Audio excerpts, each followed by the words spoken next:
Hi friends, welcome to my channel.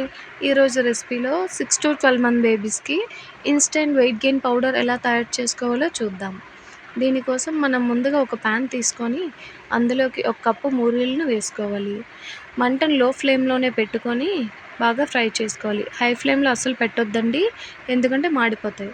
చూసారు కదండి ఇంత క్రిస్పీగా అయ్యాయో. ఇలా క్రిస్పీగా అయ్యేంత వరకు లో ఫ్లేమ్లోనే పెట్టుకొని బాగా వేయించుకోవాలి. ఇలా వేయించుకున్న వాటిని ఒక ప్లేట్లో వేసుకోవాలి. తర్వాత మళ్ళీ అదే ప్యాన్ పెట్టుకొని అందులోకి ఒక కప్పు అటుకులను కూడా వేసుకొని బాగా ఫ్రై చేసుకోవాలి. నేను ఒక కప్పు మూరీలు తీసుకున్నాను కాబట్టి ఒక కప్ మాత్రమే అటుకులు వేస్తున్నానండి. మీకు కావాలంటే క్వాంటిటీ పెంచుకోవచ్చు. ఇది కూడా లో ఫ్లేమ్లోనే పెట్టుకొని క్రిస్పీగా అయ్యేంత వరకు బాగా ఫ్రై చేసుకోవాలి. ఇలా క్రిస్పీగా అయిన తర్వాత మనం మూరీలని ఏ ప్లేట్లోకి అయితే ట్రాన్స్ఫర్ చేసుకున్నామో అదే ప్లేట్లోకి వీటిని కూడా ట్రాన్స్ఫర్ చేసుకోవాలి. అదే ప్యాన్ మళ్ళీ పెట్టుకొని 4 బాదం పప్పులు, 4 జీడిపప్పులని కూడా బాగా వేయించుకోవాలి.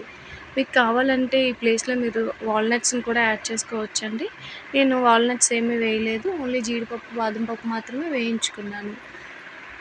ఇవి మొత్తం బాగా వేగిన తర్వాత పూర్తిగా చల్లారనివ్వాలి.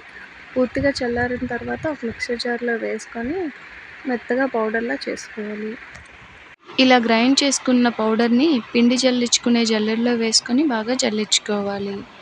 ఈ పౌడర్‌ని ఎయిర్ టైట్ కంటైనర్‌లో పెట్టుకొని 1 మంత్ పాటు స్టోర్ చేసుకోవచ్చండి. దీన్ని మీరు ఎప్పుడు కావాలంటే అప్పుడు పిల్లలకి చేసి పెట్టొచ్చు.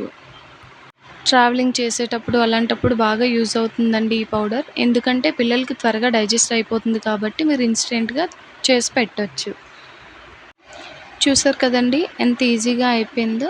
ఇప్పుడు దీన్ని ఎలా తయారు చేసుకోవాలో చూద్దాం.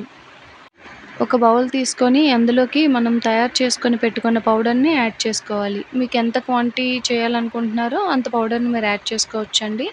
దానికి తగ్గట్టుగా కొంచెం కొంచెంగా వాటర్ పోసుకుంటూ ఉండలేమి లేకుండా బాగా కలుపుకోవాలి. ఈ కన్సిస్టెన్సీ వచ్చేంత వరకు బాగా కలుపుకొని, ఇలా కలుపుకున్న దాన్ని స్టవ్ ఆన్ చేసుకొని స్టవ్ మీద పెట్టుకొని 5 నిమిషాల పాటు బాగా కలుపుతూ ఉడకనివ్వాలి. ఈ కన్సిస్టెన్సీలో ఉన్నప్పుడే మనం స్టవ్ ఆఫ్ చేసుకోవాలి. ఎందుకంటే చల్లారిన తర్వాత ఇంకా బాగా చిక్కగా అయిపోతుంది కాబట్టి ఇలా ఉన్నప్పుడే మనం స్టవ్ ఆఫ్ చేసుకొని కిందకి దించుకోవాలి. ఒక బౌల్‌లోకి వేసుకొని సర్వ్ చేయడమే. అంతే అండి. ఎంతో ఈజీగా ఇన్‌స్టెంట్‌గా పౌడర్ ఎలా రెడీ చేసుకోవాలో చూసాం కదండీ. Please like, share, subscribe. Thank you for watching. Bye.